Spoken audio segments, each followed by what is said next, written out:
Hi friends, ఈరోజైతే మనం కాకరకాయ ఫ్రై ఎలా చేసుకోవాలో చూసుకుందాం. ప్యాన్ పెట్టి ఆయిల్ వేసుకొని తాలింపు గింజలు అంటే శనగపప్పు, ఆవాలు, జీలకర్ర అన్నీ వేసుకొని మంచిగా ఫ్రై చేసుకోవాలి. పచ్చిమిర్చి, ఆనియన్స్, ఒక 2 పచ్చిమిర్చి, 2 పెద్ద సైజు ఉల్లిపాయ తీసుకొని కట్ చేసుకొని ఫ్రై చేసుకోండి. ఉల్లిగడ్డలు త్వరగా వేగాలంటే కొంచెం సాల్ట్ వేసుకోవాలి. సాల్ట్ వేసుకుంటే మనకి త్వరగా వేగుతాయి.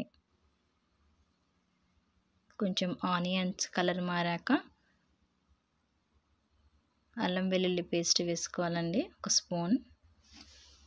పచ్చివాసన పోయేంత వరకు వేయించుకోవాలి.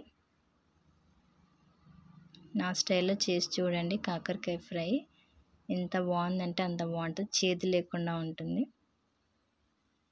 కాకరకాయ ఫ్రై చేసేటప్పుడు ఎప్పుడైనా మూత పెట్టుకోకుండా చేయాలండి. నెక్స్ట్ ఇప్పుడు అల్లం వేసాం కదా, పసుపు వేసి ఫ్రై చేసుకొని కాకరకాయలు వేసుకోవాలి. కాకరకాయలు చిన్న చిన్న ముక్కలు కట్ చేసుకోండి. అప్పుడే కొంచెం మనకి చేదు అనేది తక్కువగా ఉంటుంది. చక్కగా కలుపుకొని పక్కకు పెట్టేసుకోవాలి. కాకరకాయలని ఎక్కువగా ఊరికే కలపకూడదండి. ఇంకా కలుపుతున్న కొద్దీ అది చేదు అనేది వస్తుంది. ఒకసారి కలుపుకొని పక్కకు పెట్టేసుకోవాలి. సిమ్లో పెట్టేసుకోవాలి. మూత మాత్రం అస్సలు పెట్టకూడదండి. మూత పెడితే కూర అనేది చేదు వస్తుంది. మూత పెట్టకుండా సిమ్లో పెట్టేసుకోవాలి. మధ్య మధ్యలో కలుపుతూ ఇలా కలర్ మారేంత వరకు అలానే ఉండనివ్వాలి. చూసారు కదా ఎలా కలర్ మారాయో.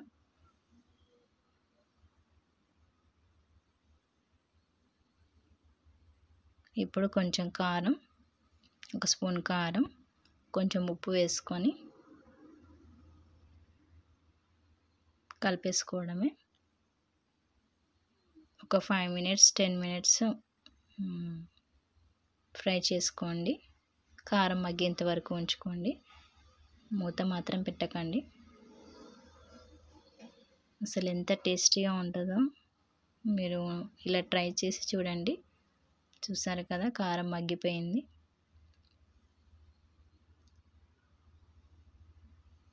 కాకరకాయ ఫ్రై రెడీ అయింది. లాస్ట్కి కొత్తిమీర వేసుకొని ఫ్రై చేసుకోవడమే. చూసారు కదా కాకరకాయలు ఎంత మంచిగా డీప్ ఫ్రై అయ్యాయో. నా స్టైల్లో ఇలా చేసి చూడండి. చూసారు కదా కాకరకాయ ఫ్రై నా స్టైల్లో చేసి చూడండి, చాలా బాగుంటుంది.